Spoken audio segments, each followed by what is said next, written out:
Yeah, I'm putting the final touches, I hope, on my book called How the Web Was Won, Spills, Chills, and Thrills on the early information superhighway by someone who was there.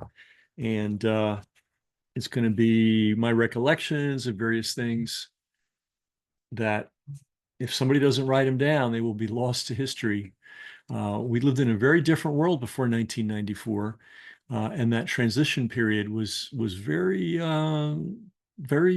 unusual, to say the least. You know, there were a lot of details. And by the way, it wasn't all Bill Gates and Steve Jobs and Wired magazine that made it happen. In fact, they were the least important elements in the whole thing. Of course, they get all the credit for it. By the way, I don't know if you knew, but Steve Jobs was outspoken against the internet in the early 90s, as was Bill Gates. They both were on the record saying it was bullshit and wasn't going to go anywhere. And that happened, that was because of, personal prejudice. We're all subject to that. Gates was all hot and bothered about his upcoming Windows 95, and he didn't want anything to rain on his parade. Well, the web really waned on it for a while, but they recovered. When you're the giant in the industry, it's kind of easy to recover if you don't screw things up too badly, and they didn't. Now, Steve Jobs had a philosophical opposition to networking, to the networking of computers. The original Macintoshes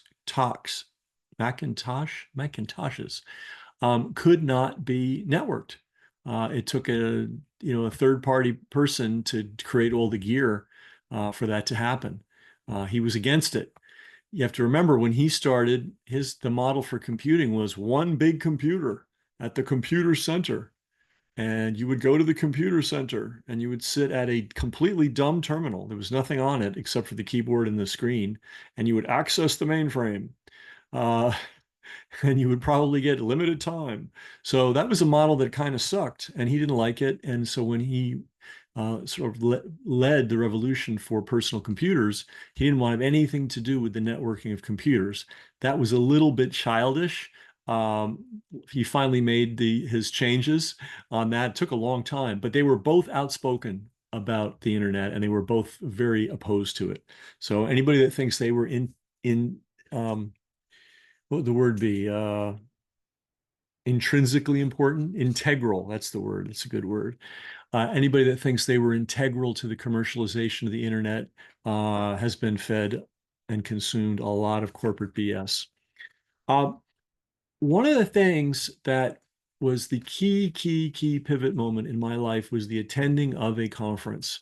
And I worry about people that who are at the beginning of their career or in the middle, who don't attend conferences. That is where you meet people. That is where you see what's going on. That is where lightning can strike.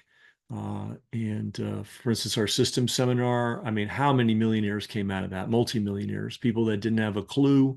And they not only got the clue from the system seminar, they also met a handful of people that went on to help them change their lives, but we did a lot of that, and it was live. It wasn't via Zoom, and it wasn't via discussion board, and it wasn't via one-way communication. It was by getting a lot of people together in one place at one time so they could meet each other and talk and hang out, and to use a good old word, kibbutz. Um, all right. By the way, no, not doing any more live events. You should have gone to them when you could have. If you did go to them when you could have, good. I ain't doing it anymore. It's too hard. It's too hard work. Anybody that puts on live events, God bless them, because they're really doing a great thing. So I want to talk about the live event that I went to that changed my life. And it will also give you an indication of where the online world was in the summer of 1993. So there was a print magazine called Boardwatch, and it was the only publication that discussed things that were going on online. Wired had started in January 1993, but in case you didn't notice, Wired is a steaming pile of bullshit. It really didn't contribute much of anything other than a lot of self-congratulatory stuff among the writers and editors. If you actually look at what they actually did and how they didn't move the needle forward, even the MIT Media Lab, right? Everybody's heard of that. Can you name one thing, just one thing, other than take money from Jeffrey Epstein? Can you think of one thing that they did that changed anything? They spent a lot of money. They generated a lot of press for themselves. They didn't do anything practical that I ever saw. Anyway, so here's what the pinnacle of the online world was like in 1993. And I love Boardwatch, Jack Rickard, rest in peace. People used to call him cantankerous. I just thought he knew what he was talking about and did not suffer fools gladly. And I don't expect people that know what they're talking about to suffer fools gladly. Why should they? Life's too short. Anyway, Jack was an awesome guy. He started Boardwatch magazine, I think, in 1985, and then he sold it about 10 years later. And then he became a real leader in do-it-yourself solar stuff, making your house solar, making your vehicle solar, doing it yourself. He was a great man. I really, really liked him. I don't know all these people that talk about him being a windbag. He had a lot of, I mean, no one is always interesting, but he had a lot of really valuable things to say. So I don't know. I don't understand people. Anyway, this was the pinnacle of the online world. And here is how they described themselves. All right. 93, that's 31 years ago, which is maybe a lot, maybe not a lot in the scope of history. It's not even an eye blink. But here's where we were at. Here's the headline. Connect your PC to the world. Man, more than, I think I'm reading this right. The type is not very clear. I think that's a 7. I think that's right. More than 70,000 bulletin boards, as you say, electronic, no, bulletin boards worldwide await your call. Now, there's a whole world of people that don't know what a bulletin board is. A bulletin boards, BBS, bulletin board service. Basically, if you can even imagine such a thing, you had to dial in via telephone on a modem. You'd have to connect to another modem, and as soon as you connected to that modem, nobody else could connect to that modem. So these services had to have, if they were small, they'd have 8, 16, 32, 64, 120, like just walls and walls of modems if they wanted to be big. And there were 70,000 of them. And a lot of them were hobbyists. A lot of them were like intergovernmental, like governments would put up, like local governments that were sort of progressive in the technological sense. They'd put up a bulletin board. So you had a little bit of that. But it was largely hobbyists. And it was a lot like ham radio. Like if you know what ham radio is, it's a bunch of geeky guys that they like to find each other. It's like, hey, I'm broadcasting from, Juneau, Alaska. Wow, I'm in Des Moines, Iowa. Oh, and they write it down in their book, hey, everybody's got to have a hobby, right? So this was kind of similar. You'd dial up a BBS, a bulletin board service, and you'd see what was on there. We'll talk about what was on bulletin board services. And there was a big bulletin board service, CompuServe, right? And there was Prodigy, which came along a little later. There was fledgling little AOL, which was pretty small. I think when it went public in '92, they said they had 200,000 subscribers. They really had less than 100,000 because AOL never, once you subscribe, even if you stop paying, they never stop calling you a subscriber. You know, lot of smoke and mirrors in the tech world. Um, so anyway, there were 70,000 bulletin boards that you could dial up, and you had to use your phone line. So if the bulletin board was in China and you dialed it up, that was a long distance call in the days when long distance was expensive. And many a family discovered that Junior had spent $3,000 calling up bulletin boards all over the world. Um, so it's a new world out there, folks.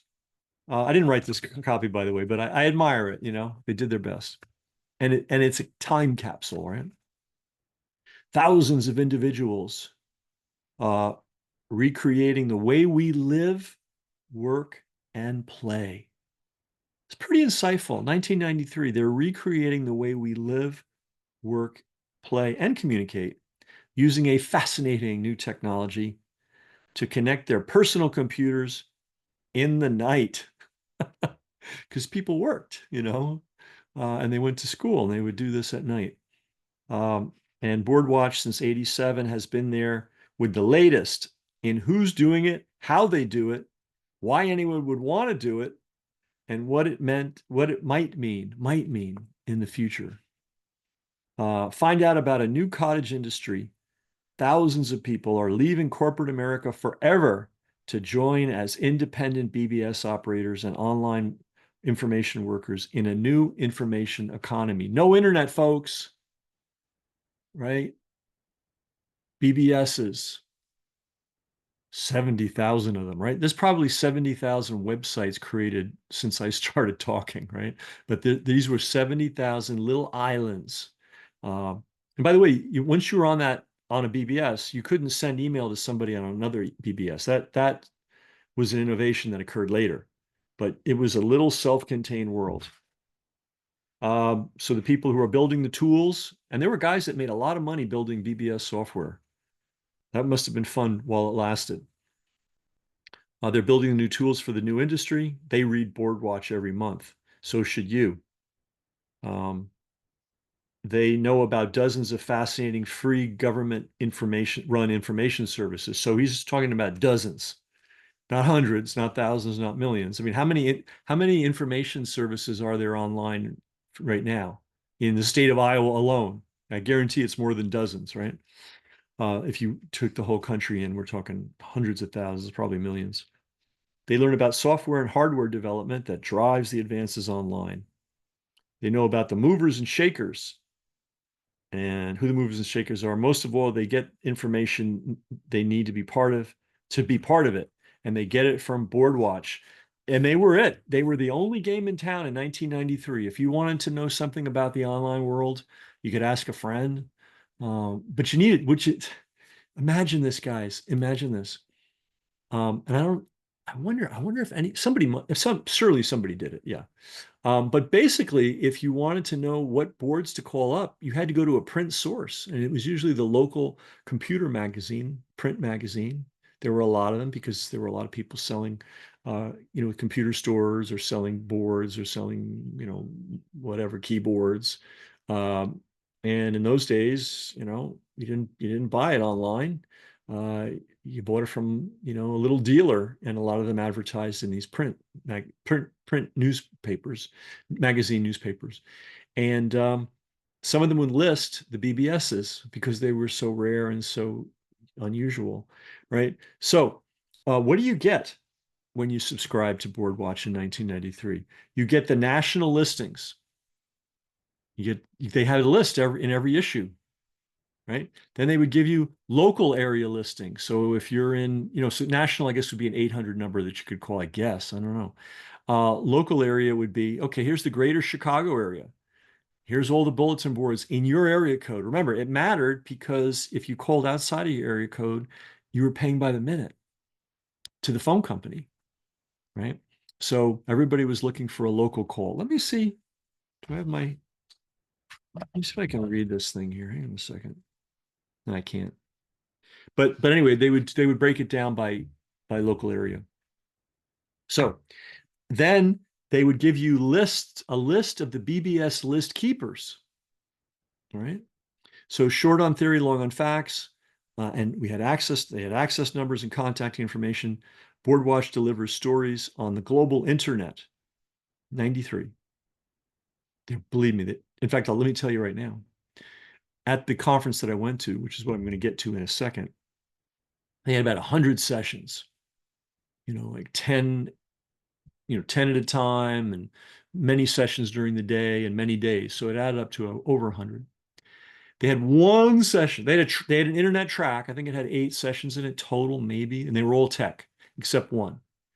And in the one panel they had, this is 1993, 31 years ago. They had really, top smart guys who were working it. And the question the panel was dealing with was, can the internet be commercialized at all?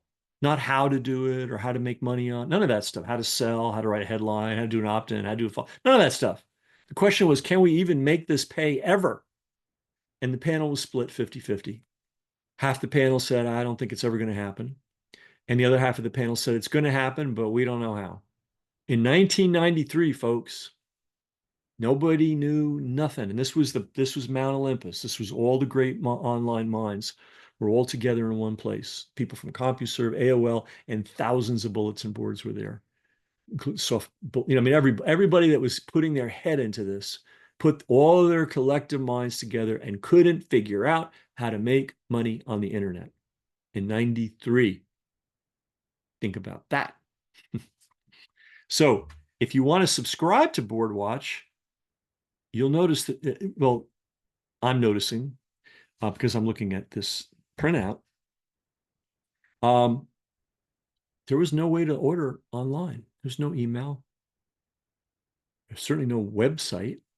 There was a data number. So I guess they had their own bulletin board service, right? But even then, there was no way to make a payment with a credit card online in that era, as far as I know. Um, I mean, I'm trying to think how CompuServe and companies like that did it. But these guys, they got a bulletin board, but not much else. All right, so let's talk about the conference that I went to. It was August 25th, 29th, 1993 at the Broadmoor Hotel. Now, that's a very fancy hotel if you've ever been there. And when I went, it was my first time, and I thought, well, this is how it is. This is how these guys roll.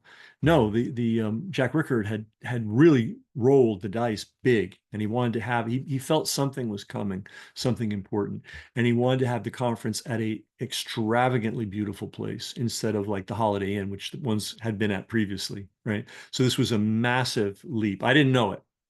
I didn't know it. I just thought this is how they did things, but it wasn't. In '93, he swung for the fences, and his timing was very good. Um, 3 days of intensive educational sessions. Now, here are the topics. You ready for this? These are the topics. Running a BBS for profit. How do you run one of these services and make any money at all? Connecting your BBS to the global internet. So there was a lot of sessions on that, the technical side of that. By the way, and I'll talk about this in the book, I didn't run into a single person that was marketing minded, and certainly no one that was direct response minded at this whole conference, which had over 2,000 attendees. They were all tech guys. Even though they had businesses and they ran ads and they made money and they weren't thinking about marketing at all. And what they were thinking about was not very sophisticated. It was really interesting, 1993. All right, what else? BBS with FidoNet, Rhyme, and iLink. What? Offline mail readers and caller utilities. No idea what they're talking about. Well, I kind of do. You can download all your email fast, then turn off your connection so that you're not paying for it by the minute, read all your email, make all the replies, log on, blast your emails out, log off. That's how it used to be. That's how it used to be. Legal aspects of running an online service. Shareware Library Success Roundtable. That was a big part of the BBS world, the then online world. Shareware. Social/chat BBS Success Roundtable. That was a huge draw. And this is how you make your money. You create a community, or you create a communications vehicle so that a community could form around it. People would get to know each other, start talking to each other. And if they wanted to talk to each other, they had to do it via your service. So the chat thing was a big, big deal. Mail service, BBS roundtable, because you had to provide people with mail. Special topic, BBS roundtable. Product support.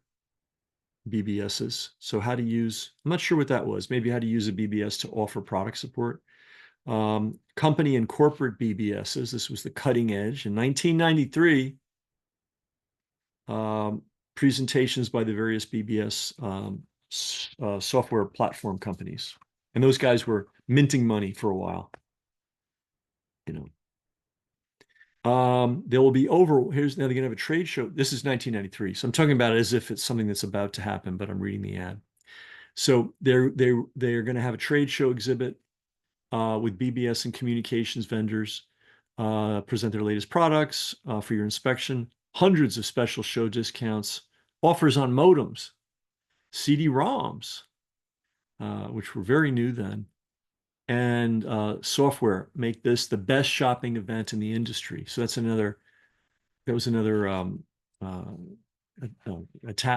virtue of this event, right? If you go there, meet a lot of people, learn a lot of stuff, and everything would be on sale.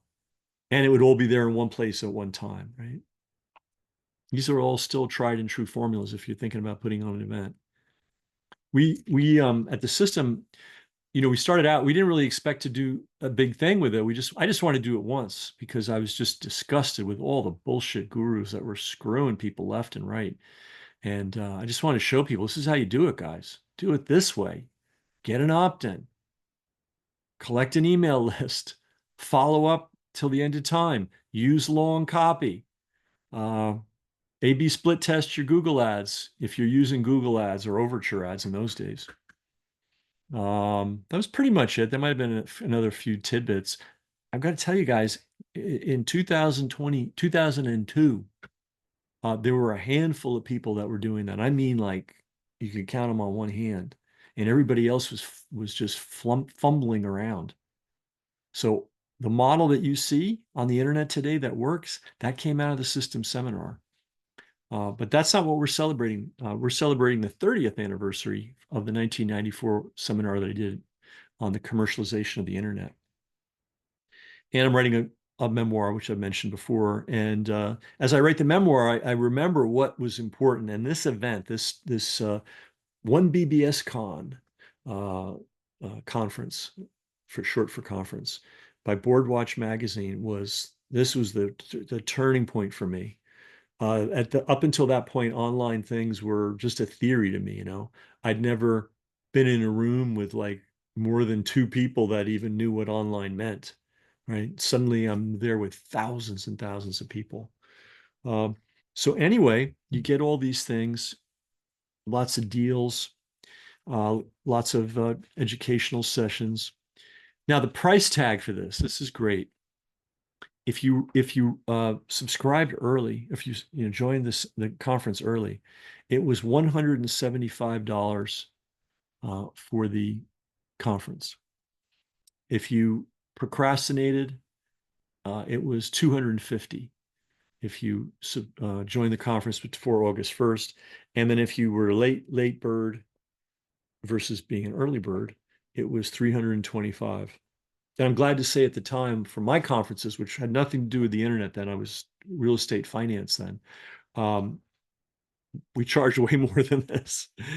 Uh, one BBSCon 93 is limited to 2,000 attendees. So register early and often. It's kind of a joke. On-site registration opens Wednesday, blah, blah, blah. So you get 3 days of this. I was a late registrant. I think I paid the middling price. And the hotel was all booked out, so I had to stay, somewhere else. So I would commute from my motel to this grand hotel. If you've never been to the Broadmoor Hotel in Colorado, holy smokes, it was great.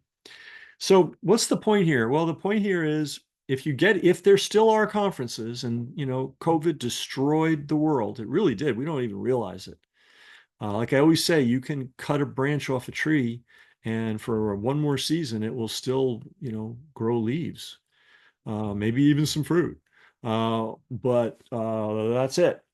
Obviously what happened with COVID wasn't that as dire as that, but it really disrupted a lot of things. And one of the things it disrupted was people getting together in large numbers. Hopefully that's getting back on track.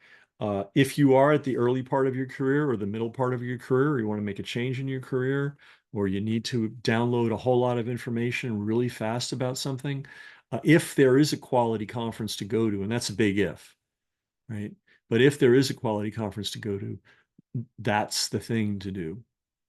I don't like traveling anymore. I mean, on vacation, it's kind of interesting to go to some exotic place and spend a month and get to learn another culture. I like that. But, flying in, flying out, no, no, thank you. But if I'll tell you this, if there was something that I need to learn about fast and there was a good conference, I would just go. I would just absolutely go. I wouldn't think twice about it. So that's lesson number one. Lesson number two, related to that, is if you are in the information business and you got the stomach for it, because it takes a strong stomach and a lot of work. Putting on live events where people actually get together is magic. Not easy, it's really freaking hard. I've seen grown men cry. Uh, I've seen a lot of people that saw what I did and thought they would copy it, and they tried it once and they never tried it again. It's just tough. It's hard. What can I tell you? Um, but there's a lot of power in it. There's a lot of power in it. And it starts small. I think the first thing that we did on the internet side, I don't know, we have 15 people in San Francisco locally. And the next one, gosh, I think we broke 100 locally, you know. And you can just, gear yourself up step by step, which is what we did. It's a very, very powerful thing to do, you know, very, very powerful. Um, what else is to be learned from here? How far we've come in such a short period of time, and how clueless everybody was as late as 1993. So our one-day conference, unfortunately, it's not live, um, but it will be good. We'll be commemorating what happened in 1994, and that's when everything changed, and that's when the internet became commercialized. And the reason I'm looking at this Boardwatch stuff is that I'm writing the memoir, the memoir of those early, early years. And every time I write a book, I swear I'll never write another one. And then when it's done, it's like, oh, wow, look at this book. I'm so glad I wrote it. So if you have written a book, write another one if you can. And if you haven't written a book, get on it. If you're in business, it's just, I haven't didn't write as many, I haven't written as many books as I would have liked to. I'm making up for it now, but I got 14, I think. Um, but books are powerful too for many, many, many different reasons that I'm not going to go into right now. I mean, it's not what you make selling them. However, if you're smart and sell them for a high price, you maybe might make a lot of money, but they are great lead generators. They are great ways to establish your credibility. They are great door openers. They're great ways to build alliances. They're great ways to get on media. I mean, it's like they're like the Swiss Army knife of promotion, and they're very powerful. And most people will never ever go through the struggle, the ordeal, to get a book done. It's not real hard. It's just like there's a lot of parts. There's a lot of parts. I'm a sprinter. I like to run, and the clock gun goes, I run, it's over. I don't like to then run another mile and the next day get up and run another mile, and but things have to be done, so you do them. But in any event, 1993, the big conference that changed my life, thanks to Jack Ricard and Boardwatch magazine, one BBSCon. Here's the thing, I almost didn't go. I looked at that price and I thought, well, the airfare is going to be this is like $1993. The airfare is going to be 250. The conference is 250. That gets me up to five. I'm going to be in a hotel. I'm going to have to rent a car because I'm not able to stay at the hotel. I got to get meals. I estimated the whole thing was going to cost $1,000, and I almost didn't go. And if I hadn't gone, it would have cost me $10 million plus, because this was the event where I got to see the whole online world and its potential. Because remember, they were not marketers in 93. That didn't happen until, frankly, I and a few other people came along in 94 and made our mark. But they had created the terrain, and it was like a mini experiment. It's like, will human beings sit in front of a computer and do stuff that has nothing to do with, typing or doing spreadsheets. Will they do that? And the answer clearly, and I saw it for real, like it wasn't once I was at this conference, I realized it wasn't a theory. Yeah, people are into this. People are into sending emails. People are into chatting. People are into looking at pictures. People are into playing games. People are into getting information online. They're into it.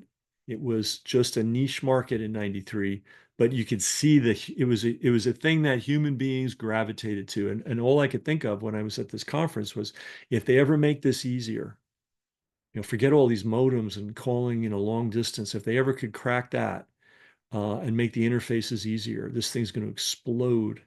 And when it does, we're just not going to even recognize the world anymore. And the world's pretty much the same as it was before online, except every human institution buying and selling completely changed, completely different, bears no relation. The underlying dynamics, the same. But the actual mechanisms by which we do things completely unrecognizable 31 years after this conference.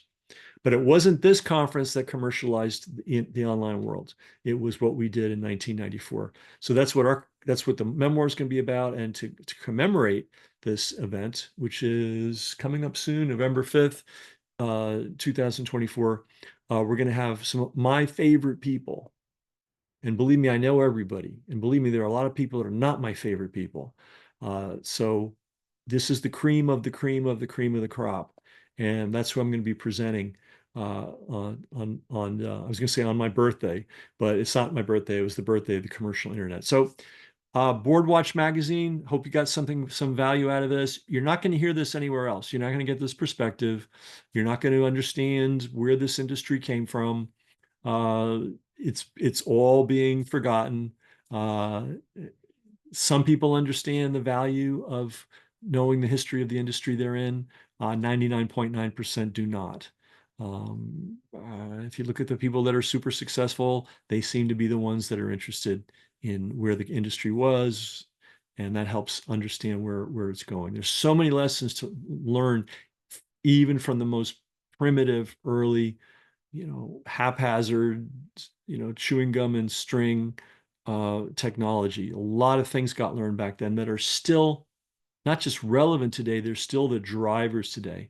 And knowing what that history is and knowing there is a history can help you stay the course and do the intelligent things and avoid getting pulled off by the shiny metal objects. Anyway, that's that. If you like this stuff, let me know and I'll do more.